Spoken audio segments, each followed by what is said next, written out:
comment j'ai mal géré la situation de réfugiés.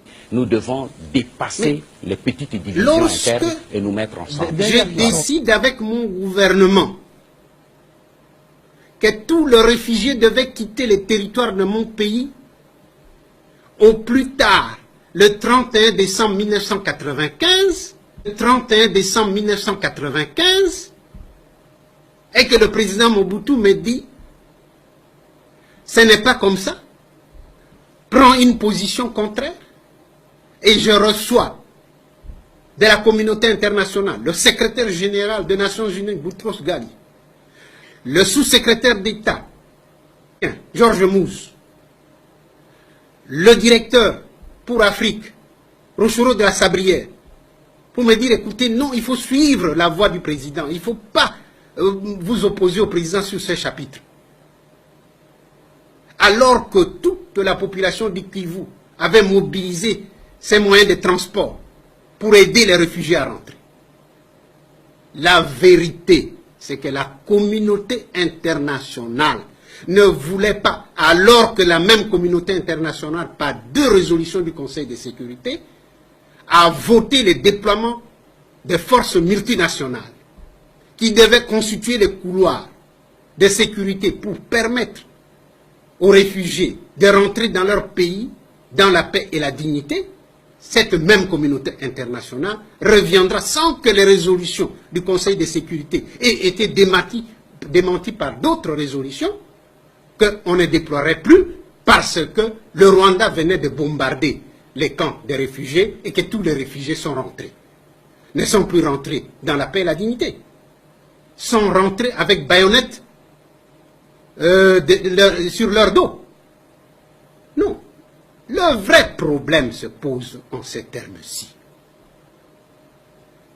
Si les réfugiés étaient rentrés dans la paix et la dignité, que le secrétaire général Boutros Ghali ne cessait de répéter, ils allaient récupérer leurs biens, leurs maisons, et allaient exiger des élections.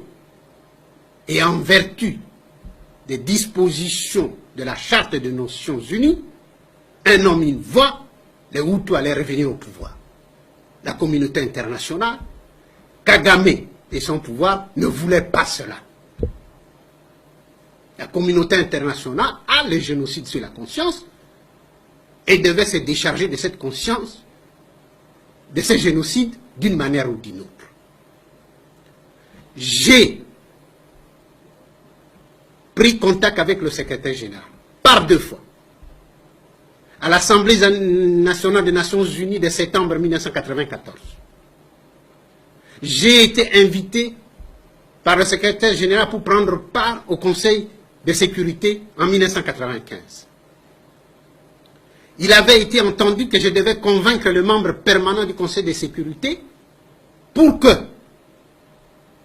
qu'il donne de l'argent de façon à permettre que le réfugié militaire et civil séparés puisse être installé loin de la frontière, conformément à la Convention de Genève et à la Convention de l'OUA. J'ai montré les sites à la Commission des Nations Unies qui a été dépêchée auprès de moi. La Commission a visité les sites. Lukandu, Irebu, Kongolo. Mais lorsque la Commission a fait son devis, le secrétaire général a trouvé que c'était trop cher, on ne peut pas le faire. On n'a jamais séparé les militaires des civils. On les a laissés sur place. Je me pose une question. L'armée rwandaise ne dispose, ne dispose pas d'une force aérienne. Ni avion, ni pilote. Avec quoi a-t-on bombardé les camps des réfugiés? Qui a bombardé? Je sais qui a bombardé. Le moment n'est pas venu. Je sais qui a bombardé. Le moment n'est pas venu. Mais je renvoie ceux qui m'écouteront aujourd'hui de lire le livre de Bernard Debré, Le Retour du Mwami. Il est révélateur.